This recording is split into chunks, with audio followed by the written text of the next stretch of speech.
आज हामी यहाँ विगत भन्सार कार्यालयको प्रमुखसँग भेटेर यहाँ जुन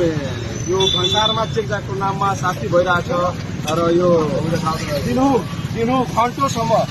यहाँ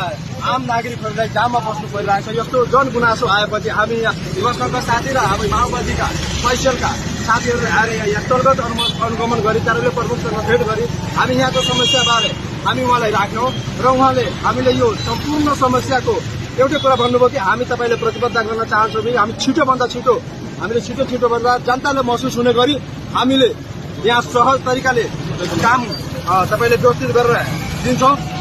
उहाँले भन्नुभयो कि हामी 1-2 दिनमै यसलाई व्यवस्थित गर्छौँ र हामीले पनि भनेको कि 1-2 दिन व्यवस्थित गरौँ। हाम्रो आवश्यकता पर्यो भने हामी पनि यहाँ खट्न तयार छौँ हामीले पनि भन्यो र उहाँले पनि आफ्नो प्रतिबद्धता दिनुभयो।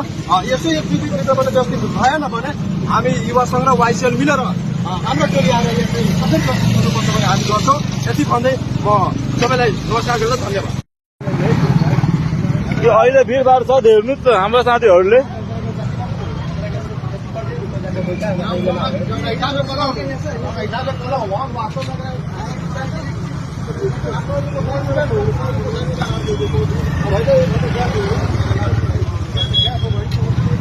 के हेर्नु अब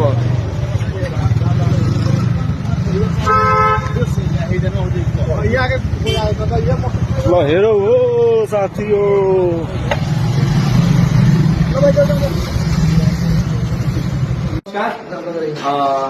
हमने के आज ब्लड बैंक से खबर आइल कि रक्त के अभाव कह के तो हम वीडियो के मार्फत कति संदेश देवे था संपूर्ण युवा साथी भाई बहनों से अनुरोध बा कि रगत के अभाव एकदम 4 पर नजदीक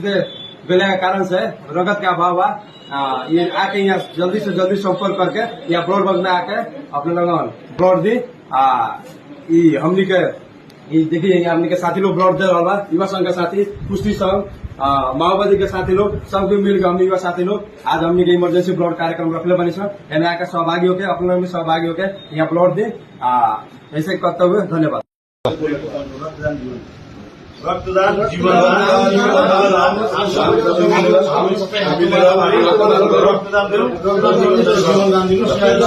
विगतवासीलाई आग्रह